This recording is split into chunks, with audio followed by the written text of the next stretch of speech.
joining us as well, Coach Kelly. Okay. All right, folks, thank you for being here. This is the first of 2 press conferences we'll have today. Open up the floor right now for Coach Chip Kelly. Andy Andrews, 11 Warriors. Notre Dame mixes in a lot of man coverage, probably heavier than other teams you guys have played recently. Just are you guys, get you excited to get your receivers in those matchups and see that look against Notre Dame? Yeah, Al Golden does a great job at that defense. They mix and match their coverages. I think they're one of the top pass defenses in the country. And it shows, and I think they're really well coordinated. Their front and their back end work really, really well together, and that's a challenge that we're going to have on Monday night. Folks, we do have a number of people on Zoom as well that I'm going to try to get to, so I'm going to have to limit you to one question, at least for starters.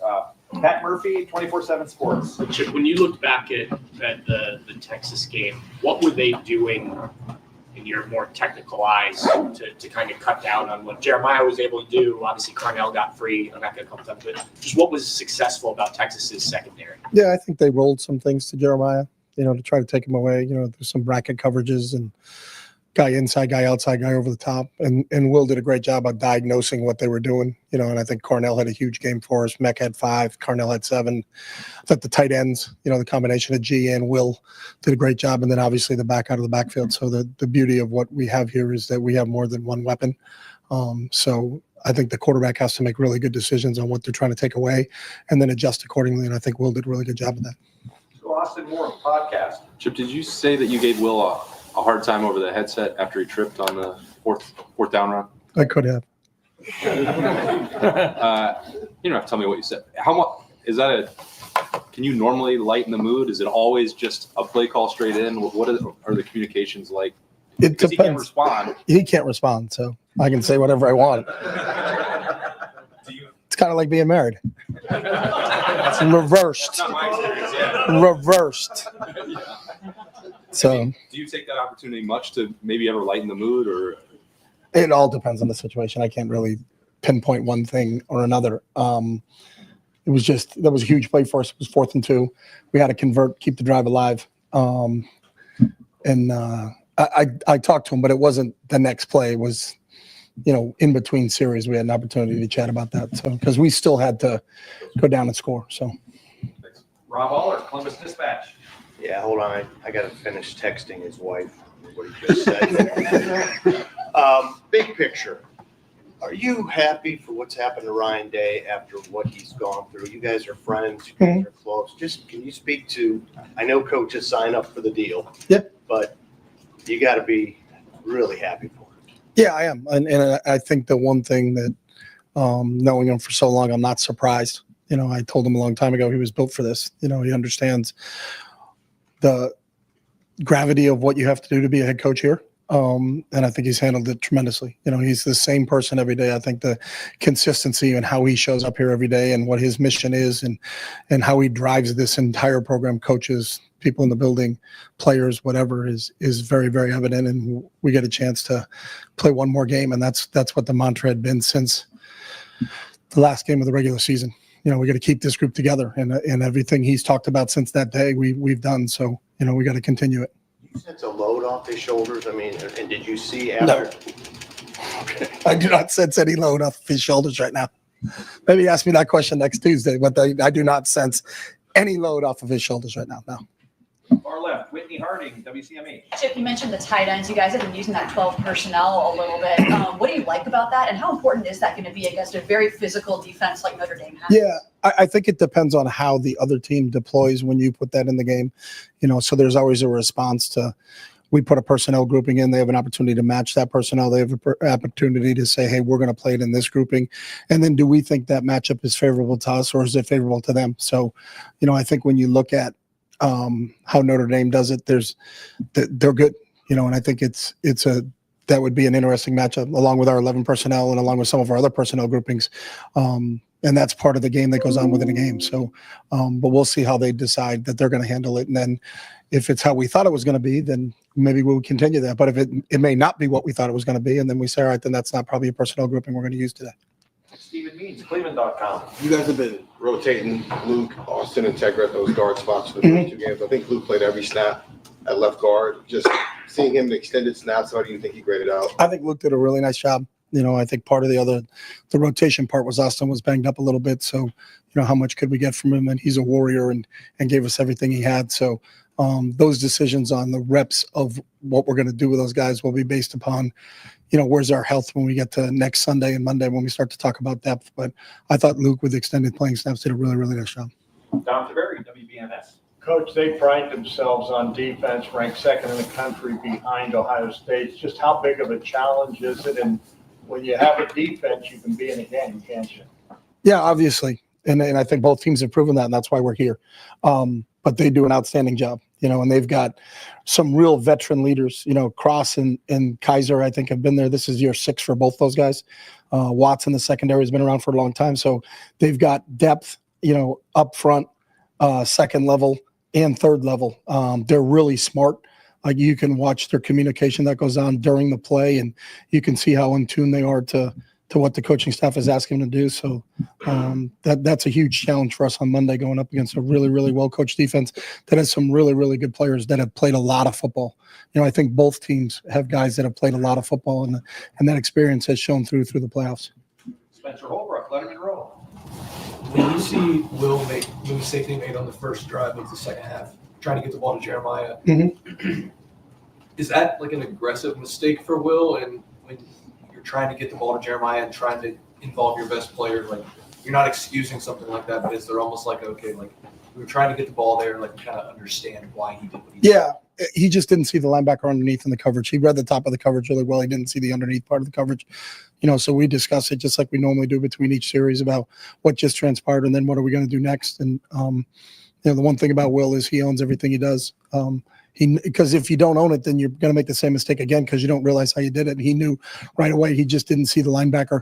He felt like the top of the coverage was deep enough, and Jeremiah had pushed them off where he could throw that ball into him, but he didn't spot the underneath coverage. So, it's something he'll learn from. And hopefully, the one thing I love about Will is usually doesn't make the same mistake twice. So, let's hope he has that out of his system.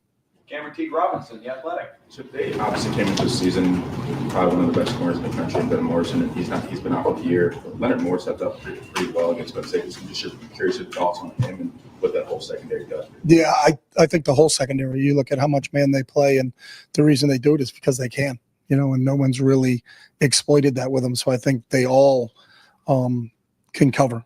So it's not like, well, just stay away from him and throw against this guy. I think all of them are really, really skilled. And I think how coordinated it is with the whole group, that they all have an understanding of where they're supposed to be, when they're supposed to be there, and they do a really good job with it. So I know they did lose a corner early in the season, but they've seemed to just continue to roll on defense, and the statistics will show you that. Dave Holmes, WSYX. Yeah, Chip, all year when you're prepping a game, there's another game, 2, 7 more games down the road. This is the last one, win or lose. I'm curious, does that change anything in preparation, play design, snap distribution? Is there anything different about knowing that you have no games left after this?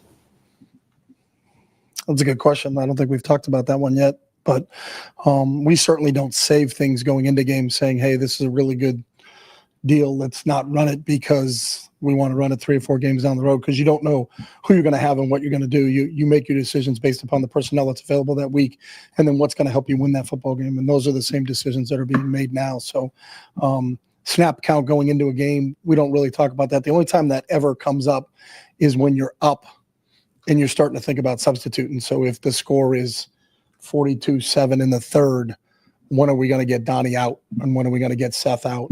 Because you'd hate to lose a guy when the score is 42-7, in a game, because we do have multiple games to play after that. But that's the only time we've really talked about that. Dylan Davis, Delaware Gazette. After the game, Ryan talking about that screen said it was something that was so far from his mind. He's not even sure why you guys even practiced it. What went into the decision to dial that up there in that situation? Well, honestly, there was 29 seconds to go in the first half, and we were on our 25-yard line. So let's see if we can get something here on the first play. If we can, then we'll get into 2-minute mode. But if we can't, then you're probably going to take a knee and go in at halftime. So we thought it was a safe play to run and see if we could pop something. And obviously it worked. But it worked because Trey's a pretty good player, so if you can get him into open spaces like we did, he can stick his foot in the ground and get north and south really, really fast. Noah Weisskopf, the Lantern. How have you seen Jeremiah respond to the game that he had? And what do you think that says about just his maturity at his age? Yeah, he's been great. We practiced yesterday, and he was flying around, excited about the opportunity to go play in the national championship. So he's always a forward-looking guy. What's next? What's the next challenge? And what do we what do we get to do? And then that's kind of what his mindset has been like. And that does speak to his maturity because he's always, what's the next challenge? And I think that's one of the things I love about him. Over to the right, Adam Kane, WBNS. Kind of twofold. What was your reaction to Jack's He said touchdown? one. Okay, sorry. What was your reaction to Jack's touchdown? Just excited. I mean, in that situation to be where that drive was, it's first and goal from the 1, after back-to-back penalties. And then, you're in a 1-score game, they're tying it up. And we're talking about when we get the ball back, how much time is left on the clock, and then what can we do in regulation? And then for that whole series of plays, just kind of watching them unfold and what happened. But for Jack and the impact that he has on this program, and to see that whole thing kind of just out, it was kind of a storybook happening right in front of you. But it was anytime our defense can score or we can return punts for touchdowns, offensive guys get really excited. Joey Kaufman, Columbus Dispatch. How much, or if at all, have you watched last year's game against Notre Dame? And We watched it, yeah. Is there anything they did in their coverage of Marvin, because he only had 3 catches that game, that would be applicable to how they might try to take away Jeremiah? I don't think we looked at it that way, but we looked at that game and then we looked at every game they played this year. So, they've played man in every game they've played. So it's not like they're doing something special in one game over another game. So, and they've played some good receivers. There's some teams they played that have some really talented receivers, and they've done a great job against everybody, whether it's Louisville, SC, people that throw the ball all over the place. They still have done a great job in coverage, and the numbers will tell you that. So we got to be prepared for all coverages. And that's the other thing they do. They don't just play one coverage. So, they're going to mix it up. They try to keep you off balance. They try to keep the quarterback guessing. They bring different blitzes and attack your pressures in a really good manner. I think Al's background as an NFL guy, being with the Lions and being with the Bengals has really shown there's a lot of NFL concepts that he's running there. And their players do a great job of adjusting on the fly too. So, because people try to confuse them and line up in different formations and move and things like that. And they always seem to sort it out. So. Dave Biddle, 24/7 Sports. Chip, there's like this narrative out there that I've heard from people that Ohio State wouldn't be here if they didn't lose to Michigan. I'm curious to get your thoughts on that the Michigan game woke you guys up or got you motivated or made you angry. Do you agree with that, or do you think that's nonsense? I've learned a long time ago as a coach that I'm not into narratives. So, I think we live in a week-to-week world, and that's how we've always approached things. And I think our week-to-week is just – it's the beginning of the week, and what do we do on a Monday? What's a Monday look like? What's a Tuesday look like? What's a Wednesday look like? How's your preparation? All those other things. Then you go play the game, and you got about 20 hours to adjust to what happened, whether it was a win or whether it was a loss, and then you move on to the next game. So the narrative part of it isn't something I think coaches really talk about, that this set up that, set up this. That's, you guys are the experts at writing narratives. We're just trying to get a first down. So I don't look at that from that perspective. So. All right, we're going to pause locally and we're going to meld into the World Wide Web and take a few calls on Zoom. Let's open up with Dan Tortora. Dan? Coach, the decision to come over to Ohio State, just reflecting on that hindsight 2020 and what you can say about this experience and the opportunity that presented itself from Coach Day. Yeah, it's been awesome. And I think just really you think about as a coach the day-to-day, so your ability to what it's like every day you're in the Woody and to be with this staff and everybody that's in this building, and then to be around these players on a daily basis is it's what's made this thing really, really special. So excited that we get an opportunity to be together for one more week, because this is an extremely close-knit group. I think the connection from the players to the coaches and players to players, coaches to coaches is really kind of special, and one of the reasons that we've had the success that we've had. So we're going to enjoy these last couple of days here in the Woody and then get on a plane and go to Atlanta and play a game on Monday night. We'll go to Kirk Bowles. Kirk? Yeah, Chip, on the Jeremiah Smith thing, I don't know if your game plan called for him to be a All-American decoy. Or did Texas just do anything special to take him out of your offense? Yeah, Pete and his staff did a really good job on the defensive side of some bracket coverages on Jeremiah, and I think Will really recognized it. That's why Carnell had a bigger game.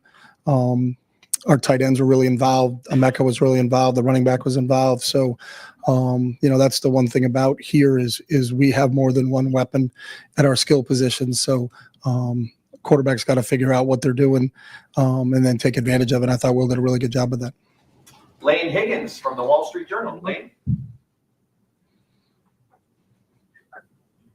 Hey there, Coach. One of the things I wanted to know is about Coach Brian Hartline, and obviously it's clear that he has been an exceedingly good position coach and asset to the offense, but one of the things that he has done really well is just develop these guys, regardless of whether they're coming in as a 4 or 5 star recruit, he's sort of able to pull more out of them. So, given that you've been around many different types of position coaches in your time, what does Coach Hartline do that's different or that makes him so good at that specific aspect of his job? Yeah, I think whatever the word is that's better than really, really good is what Brian is. So he's as good a coach as I've been around in all aspects. He can do it all. He can recruit. He can develop players. He can put together a game plan. His knowledge in the passing game is outstanding, and we really lean on him a lot in terms of what we're doing from a pass standpoint. But his ability to develop players, what he demands from them in individual drills, how he can explain to our players how you can apply what you're doing in individual drills to the game itself, and then watch that manifest itself is really special. But I think Brian is an outstanding football coach, and really fortunate that I got a chance to work with him this year. And our final Zoom call question, Tony Erdman, Buckeye Huddle. Yep, with regards to, you guys have been planning for 16 or 17 games since even before you arrived. When you did arrive, how quickly was that made to your attention in terms of like the running game, and how do you think Trey and Quinchon have operated in this split system? Because they both look as fresh as they did against Akron. Yeah, we talked about it from the beginning, what our long-term plan was because of how long the season was going to be, and really didn't have any evidence at the college level because at the FBS level, you never played this many games because there was never a 4-game playoff for you to get to the championship game. So, we talked about this being a long season and how do we do that? That was the reason they went out and recruited Cute, and he got here before I got here. But how do you distribute the carries between those guys? And they're eerily close in yardage right now. I don't know the exact difference between the two of them, but it's pretty close. I know it was 1 yard going into the Texas game. So, but both those guys are fresh. You're going to need all weapons. You're going to need all hands on deck. We knew this was going to be a battle of attrition. These 16, playing a 16-game schedule. Obviously, we've lost a few guys in Seth and Jimmy, and just like everybody else. But the core of our guys are still here, and they're going to be fresh when we play on Monday. All right, back to Columbus. Joe Nugent, WCMH. On Donnie, he did not allow any pressures against Texas. Mm-hmm. How much progress has he made since early November to now at left tackle? Yeah, Donnie's done I think really been an unsung hero there in terms of what he's done, because switching from guard to tackle is not as easy as I think maybe some people think it is. It's a totally different game. A lot of times you're out there on an island by yourself. You're also protecting the quarterback's backside, because Will is a right-handed quarterback, so that left tackle position is critical for us. But from where he stepped in and what he did, he's been outstanding, and I think he was he was the offensive player of the game. Him and Trey, they shared that award this past week against Texas. So in this building we recognize what he's done and how he's continued to develop. But I think it speaks to his leadership and his whole mission of why he came back here and how unselfish he is, and that permeates through the whole offensive line and throughout the entire offense. And I think we all look at Donnie as our leader on this side of the ball. Stefan Kreisny, Cleveland.com. You're talking about the 4th and 2 run earlier. How big was that play right before with G to gain a couple extra yards? How much did that affect the way you could call that next play? Yeah, it puts it in a whole different perspective. So are you punting? if you're incomplete on that. Or then if it's 4th and 5, it's definitely a different play call than what we had an opportunity to call. So when you get into 4th and 2, you have the ability to run it or throw it to potentially pick up the first down. So that was big. And I think sometimes you look at games and look at plays that are, sometimes they go unnoticed. But his effort, because he got hit and the yards he made after contact to put it into 4th and 2 was huge. But that's G, and he's done everything since I've been here to just whatever it takes for us to win a game, and whatever role you want me to play, I'll play it. And again, one of those senior leaders that has really stepped up in a critical situation. Bill Landis, Kings of the North. Chip, last couple of games, there's been a little uptick for Quinshon and yards after contact. Hit that nice block on the ball he got to Travion. He was kind of ping-ponging off people on those touchdowns he scored. What does his physicality bring to your offense? And I guess what's it say about him that he's bringing that mentality, even though he's not getting the ball 25 times a game? Yeah, and I think he's brought it all year long like that. You look at the run he had in the Marshall game, with the unblocked linebacker, comes to mind right away, and a couple of the other physical runs that, where he set the tone. And I think our players kind of expect that from him, whether he's blocking or whether he's carrying the football. But you got to have a physicality, and to win the whole thing, you're not going to win it by being a passive group. And I think it just sets the tone and shows everybody else that, what those guys are going to do. You look at his block on Trey's run on that play on Friday night against Texas was reminiscent of the block that Trey had for him against Penn State. I think that it speaks volumes to both those guys that whether they're blocking for each other or they're carrying the football in a critical situation down in the red zone. We can count on their physicality and that they're going to deliver a blow to the defense, whether it's as a blocker or as a ball carrier. Dan Hope, 11 Warriors. Chip, when you just evaluate what Will's done this season as a whole, what's impressed you most about what he's done to get you guys to this point?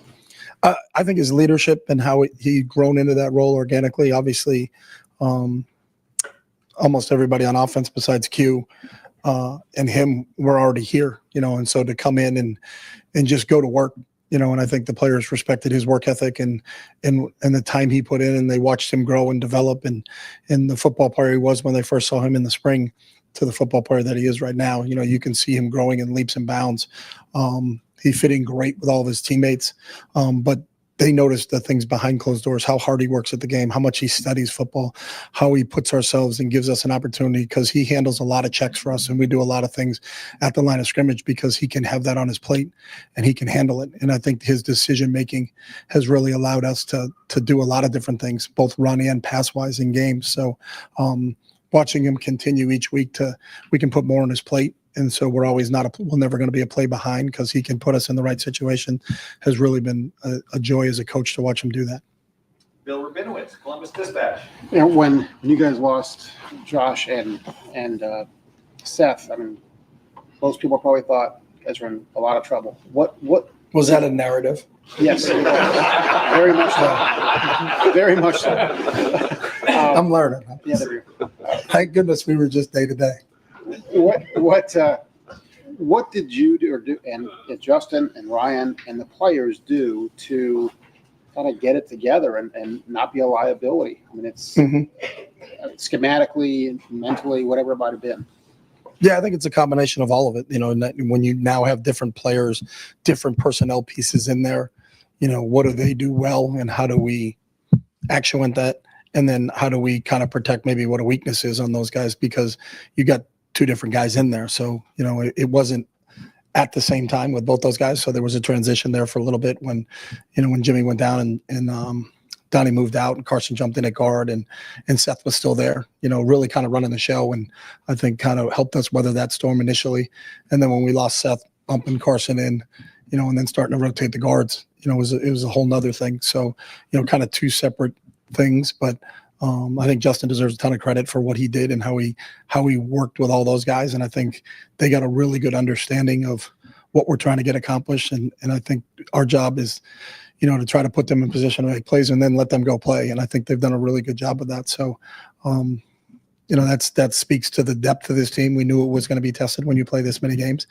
But the fact that we could weather that, speaks to really how that whole line and the cohesiveness of the entire group. So. And finally, Tim May, Letterman Row. Hey, can I ask just two fast ones? Number one, following up on that, Justin Fried told me that one of the things that stood out to him was the way Will stepped up in a leadership way with the offensive line when Seth went down. Mhm. You were out there on the practice field or wherever it happened and stuff, but what did you notice from that dynamic also, a quarterback literally taking ownership of a situation there and instead of hanging heads, Mhm. going the opposite direction? No, I think it's a good point. I think one of the things Will is conscious of, what's going on. He's very aware. And so not only did we lose a great player in Seth, we lost a great leader in Seth. So, there was a little bit of a vacuum from a leadership standpoint. And so Will did a great job. And I think between Will and Donnie, that those are the two real leaders, those guys up front and bringing those other guys along with them. So that was evident to us after Seth went down, both Will and Donnie kind of stepping up and filling that void with losing Seth because Seth was such a great leader for that group up front. Yeah, he's a Remington Award winner too. Mhm. The other thing, like Tony Gerdeman asked you this a while ago, but I wanted to follow up on this aspect of it. What is it like as a offensive coordinator to be going into the last game of the year and all of your weapons are available to you, it appears, and your offensive line has found itself over the last 4 games? What is that feeling like as you sit there in your office and look at your playbook, your pad or your computer, whatever you have your plays on, et cetera? Do you feel like the whole world's open to you? Create. I mean, what is that sense? You do until you turn the tape on and look at their defense and say, I don't know if that play is going to work against them. I don't know if that play is going to work against them just because of how good they are defensively. It's the one thing in our week of preparation and going into it is just, how much respect we have for Notre Dame's defense and what they can do and what they've done against everybody they've played. You watch those guys play as a fan of football, you just kind of admire how cohesive that entire group is and then how hard that group plays. So, credit to Marcus and Al for what how those guys got those guys playing right now. The last 2 games, y'all seem to have had an answer. I mean, if people do take this away from you, you've got that. I mean, do you feel like you've got that going into you understand what I'm saying? I understand exactly what you're saying, but I don't know any coach that ever feels like that. I don't think there's any coach 6 days before the national championship that thinks I got this. That's yeah, you did. Yeah.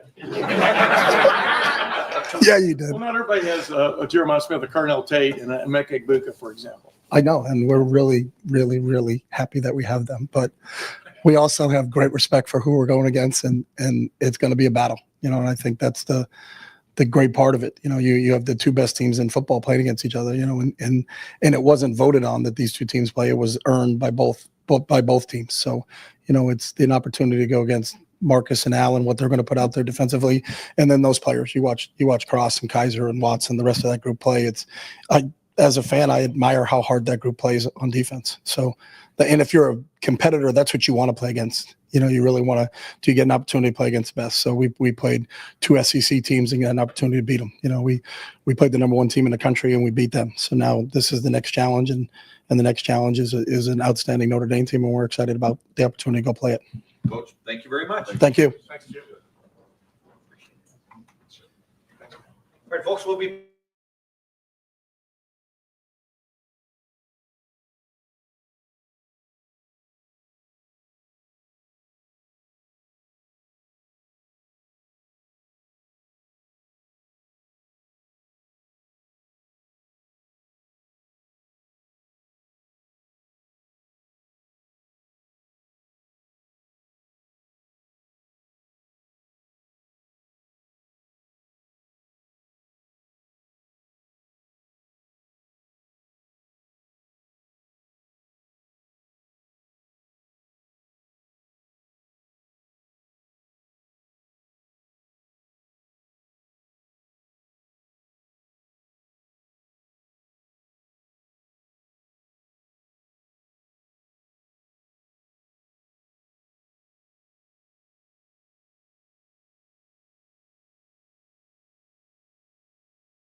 We'll open up the floor for D coordinator Jim Knowles with over to the left, Steve Hellwagon, 24/7 Sports. All right, Coach. The big topic from the last game was the goal line stand. Can you go through each of the 4 plays just really quickly? I know for historical sake, just one of the great stands. First play, we got into big people. Boom, stopped them. Second play, we were still in big people, and which leaves you vulnerable to some crack tosses and things. And our guys practiced it, and they read it, and Caleb Downs pulled his trigger exceptionally, and everybody rallied. Third play, we were in a red zone coverage that we haven't used before. So I think we had a good thing there. And Jack actually got pressure on that play. And we had all the routes covered. And then I decided to stay in the same call in the next play, and it worked. First play JT made. Just wow, dang, that's yeah. That's how you coach. Yeah, just playing on a bad ankle and just dominated the block and got off the block and made the play. Noel Weisskopf, the Lantern. We talked a lot this season with the offense, especially about pacing itself. How has that affected the defense throughout the course of the year? Oh, that's huge. It's huge. I've been in situations where, your offense is hurry up and trying to get as many plays as possible. And that can take its toll over the course of a season on a defense. And, Coach Day with a lot of forethought, about a long season. Really a great strategy, and it's helped us a bunch. Dave Holmes, WSYX. Yeah, Jimmy, when they look at Notre Dame, I know you're not worried about their defense, but you have the top 2 at least scoring defenses, 2 top 10 defenses overall. You come in here, hoodie, drinking coffee, just looking old school football. I mean, do you embrace a game like this? I mean, a potential 14-10 championship game, or what do you think about 2 hard defenses facing off? Yeah, I think it's important to recognize that, and that's how I led with our guys is, we have to outplay their defense. They're obviously very good in all aspects and in that area. So, our mantra has been, since I've got here, to be able to win games on defense. So, yeah, we embrace it. Adam King, WBMS. You've talked so often about how when the offense gets going, it allows you to call more aggressively. How helpful is it for you and maybe a goal for you guys to allow the offense to be aggressive, to go out there and set the tone on defense so that they can do what they want? Yeah, that's always a goal. I mean, it's always been a goal since I got here that everyone can look at the defense and know no matter what the situation is in the game that we're going to be okay. Fans, you men and women, everyone, we want everyone to have that confidence in the defense. And I know that when an offense has that confidence in the defense, they can be more aggressive. Wendy Hardy, WCMH. Jim, one thing that Texas did very well, and that's because Sark's just really great at it, is the screen game. Is that something that you expect could be used against you again? And what is it about that they were able to exploit or do so well? Yeah, I do. And they're really good at it. Screens are hard. That's why people run them. You saw our offense run a pretty good one. They're difficult. They're hard on defenses. We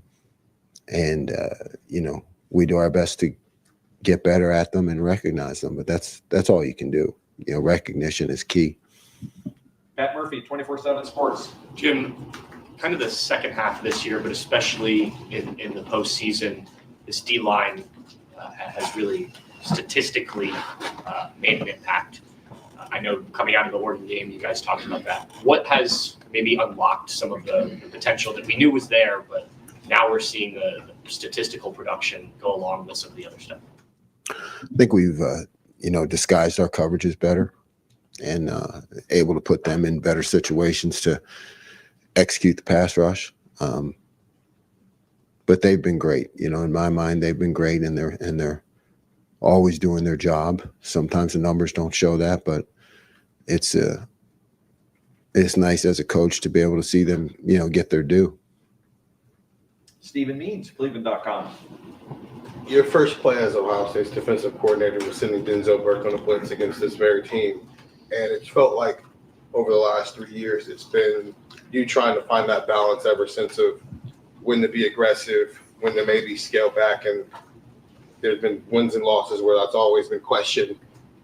As you get back on this field with this team, it's kind of a full circle moment. Do you feel like you as a play caller have found that balance, but also the personnel that you're putting out there has allowed you to maybe maximize whatever you're calling on a play-by-play basis? Yeah, it's a constant.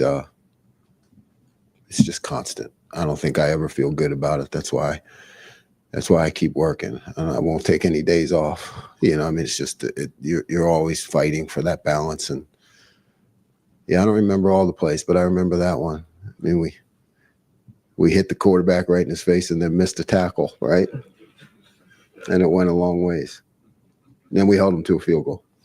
Yeah, but it's just constant work. Spencer Holbrook, Letterman Row. Jim, it looks like just watching from March that Jordan Hancock just played really, really well. Where have you seen him take the biggest jump? And do you think that the way that you have used Caleb has kind of allowed Jordan to Yeah, I'm glad you noticed that. Jordan Hancock had a great game last game. You know, I don't know how much it shows up, but I'm glad you noticed it because he was really exceptional. And yeah, I do believe it's played more into his skills to be able to do some different things with him. You know, he's really embraced it, and you just see him getting better every week. Cameron Teague Robinson, The Athletic. Jim, you mentioned Caleb's trigger on that goal line play. I mean, here's two things. How special is that to see from Caleb? Because I don't think there's probably many safeties that can make that play with that good of a trigger. And then two, how that transitions into kind of the work he puts in before the game. You know, when they all went down to that, he knows his reading. Yeah, he's just that's just who he is. You're right, he is exceptional. He makes those plays all the time. You know, I mean, they show up, and it's because he's very talented, but he also studies and he recognizes the play before it happens. When you can be a player of his talent who also has the kind of work ethic that he has in preparation, you see things and you're able to react even faster. So very skilled, but also a great student of the game too. Tom Taveri, WBMS. So do you guys pay attention? I mean, you're ranked number one, they're ranked number two. Do you pay attention to that going in? Is it bragging rights on the line? No, not really. We just every game takes its own form and shape, you know, and the statistics, they don't get you any sacks or TFLs or anything, you know, going into the game. You got to earn it. So it's just a matter of, you know, executing the game plan and finding a way to win. You know, that's a big deal. Dan Hope, Lebanon Warriors. The defensive line has had, I believe, 11 pass breakups of this CFP. How much of a point of emphasis has that been, and what do you think has allowed those guys to do so well in that specific area? Yeah, it's huge emphasis. Tips and overthrows, got to have those. You know, our guys know that. We repeat it. It's been a mantra since I've been here. And I think you're just seeing a lot of that hard work and habits of, you know, matching the hand and things that we've worked on consistently. And Coach Johnson has worked on consistently since I've been here. I just think that's paying off. It's all about your habits. Bill Landis, Kings of the North. Jim, have you adapted at all how you guys want to defend, or I guess match personnel with 12 personnel? It just seems like you're not going to that 4-3 as often when teams put a second tight end on the field. It really depends on the game plan. You know, really depends on the game plan. So it's week to week. mentioned before sometimes you face 12 personnel that doesn't play like 12 personnel. I feel like that might apply to some of the opponents you guys have played thus far, but maybe it doesn't apply to Notre Dame. What's the difference in the challenge there? Yeah, I mean, if they're going to line up big and, just try to run the ball in standard sets, that's when you got to get you got to get the nickel off the field. So, it's just a matter of seeing what they do and preparation and matching that. But you also got to be able to adapt during the game too. Stefan Kreisnick, Cleveland.com. Going back to Caleb, he had another tackle in that Texas game. It seemed like he saved the touchdown. He's had a million of those this season. It feels like, what?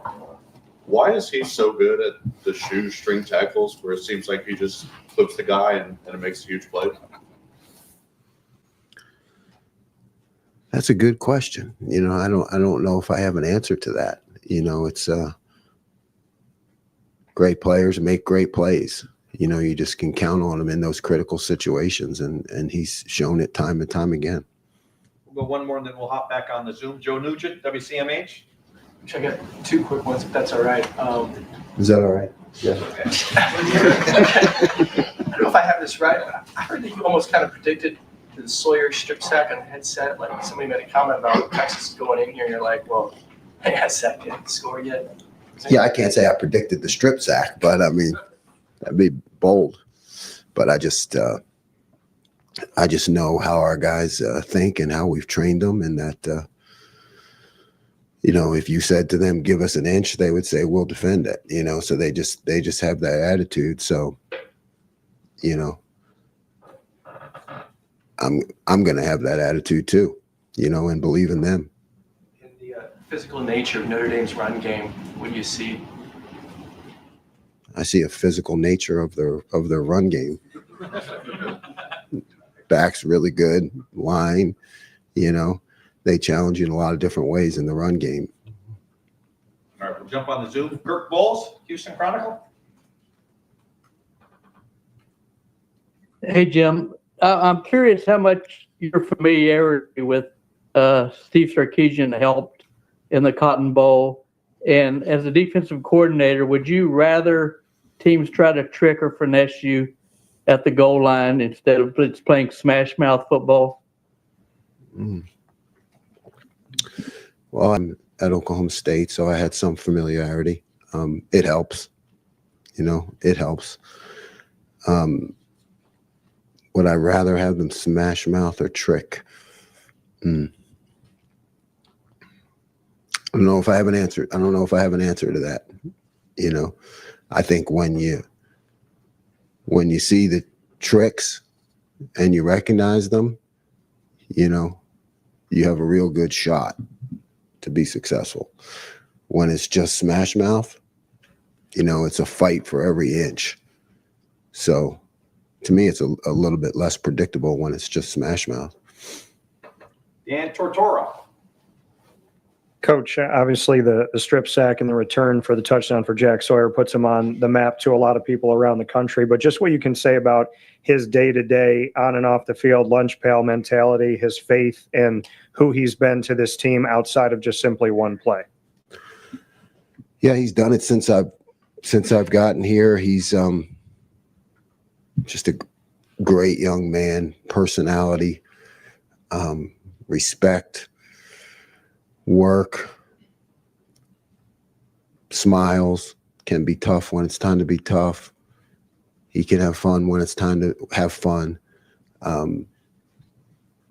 He's the kind of guy you want to coach, that you can always count on. Because if it's a fist fight, he'll fight. If it's a finesse, he'll finesse. If somebody needs to be talked to on the team or something in the locker room, he'll do that. So he's just a consummate team guy. And Tony Girdman, Buckeye Huddle. A similar question about your 3 years with Lathan Ransom. What have those been like for you, and what can you say about the journey that he's gone through since you've been here? Lathan loves the game. He loves his teammates. He's had his ups and downs, both on the field and with injuries. So, that's just a guy that you always pull for because, he's experienced both ends of it. And you just love to see him do well because he's earned it. He's fought through the adversity. Back here locally in Columbus, Austin Ward, podcast. Jim, Jermaine seems like a fairly confident young man. What is your experience like coaching him? Does that confidence make it challenging at times to deal with him? Fun? What's it like to work with Jermaine? All of it. I like it. Again, I'm from Philly. So I like that confidence. But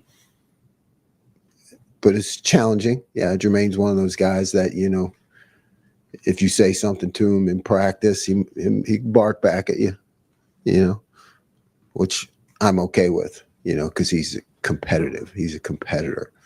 And he is fun to be around. He's got personality.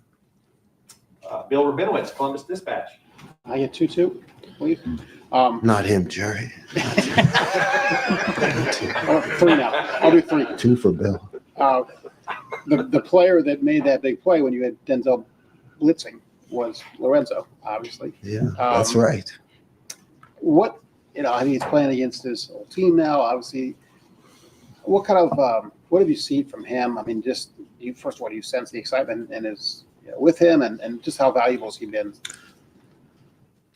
He doesn't get that excited, both he and his brother. I mean, what a great family, the way they've been raised. I mean, they just show up for work and they want to be coached. Lorenzo's the same as Sonny. I mean, they want to be coached. They'll do anything you ask them to, if they are off on a play, they take the coaching and they want to get better. They're just really coachable guys.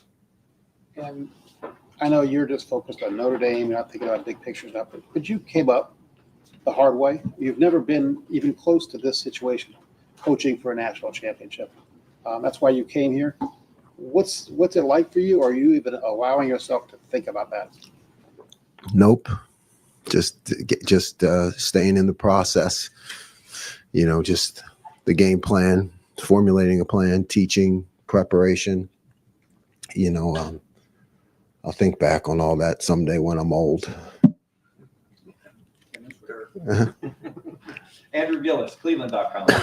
Jim, Notre Dame special teams have been really important for them this year. How much do you guys rep that in a week like this where, you keep the defense on the field during a punt or the play that they ran against Georgia where they run the offense back on? Yeah, a ton. Yeah, their special teams do have a lot to them. Non-standard things that you need to prepare for. So we're going to practice it a bunch. Rob Aller, Columbus Dispatch. Yeah, Jim, coordinators, you, Chip, you take your share of abuse from outside these walls, but you get shielded, or compared to the head coach, it's pretty minor. How satisfying is it to see that people are back on Ryan Day's bandwagon and the abuse he took after the Michigan game, and now it's like a lot of it's forgiven? As somebody who's close to him. I'm happy for our coach. I mean, he really is a great head coach. He's involved in all aspects. He's in touch with the players. He knows your problems. He knows your struggle. And whatever was going on there, I don't get to pay attention to it because I'm involved in my own world. But thanks for telling me people abuse me too. I didn't know that. Yeah, I tell that story. I remember when because I have teammates in town, college teammates. One of them owns a restaurant. One's a big lawyer, And in the beginning when they say, hey, don't worry what everybody's saying about you, So I didn't know they were saying that about me. Thanks for telling me, though. But in terms of our head coach, I mean, there's not a person in this building, no matter what your job is, or anybody who knows him doesn't, we all know that he would do anything for the team or the players, and he works extremely hard, and he doesn't let anything from the outside world affect us. He's very protective of our job and the players, and making sure that we have it the best that it can be. So yes, I'm very happy for him. He deserves it. He deserves all the recognition and support from anyone who's a fan of this program. If you saw inside how Coach Day works and the feeling the players have for him, and how consistent he is and supportive, and then look at the players. I mean, we have really good kids, and there's still other young men, but I mean, so how the players operate in the community and all the good things that happen and the negative things that don't happen, the kind of discipline and selflessness we have in the program. That's all a function of Coach Day's effort and what he puts into it. Dave Biddle, 24/7 Sports. Jim, how would you describe how you're deploying Caleb Downs in this defense? He almost looks like a hybrid Mike at times. Like how would you describe it? I'm not going to divulge any of that information. Well, okay, one follow-up then. How's Denzel Burke doing? I know on Sunday, Coach Day said that he expects him to play. What's the latest with Denzel? Yeah, as far as I know. And again, that's above my pay grade. But I mean, as far as I know, everything is good, minor thing that he's working through. Joey Kaufman, Columbus Dispatch. Jim, how has it benefited your defense is much older this year? Everybody, with the exception of Caleb, is a junior or senior. What has been the benefit of having that much experience to get to this point? Yeah, I don't think you can really quantify it. It's amazing. It would be hard to put it into actual words, everywhere I've ever been, when you get in the system and you learn it and you can see what's happening or before it happens or why I'm calling things, it just pays off in dividends. So it's a veteran group I trust completely. Does it pay off, like, in terms of what sort of their recognition?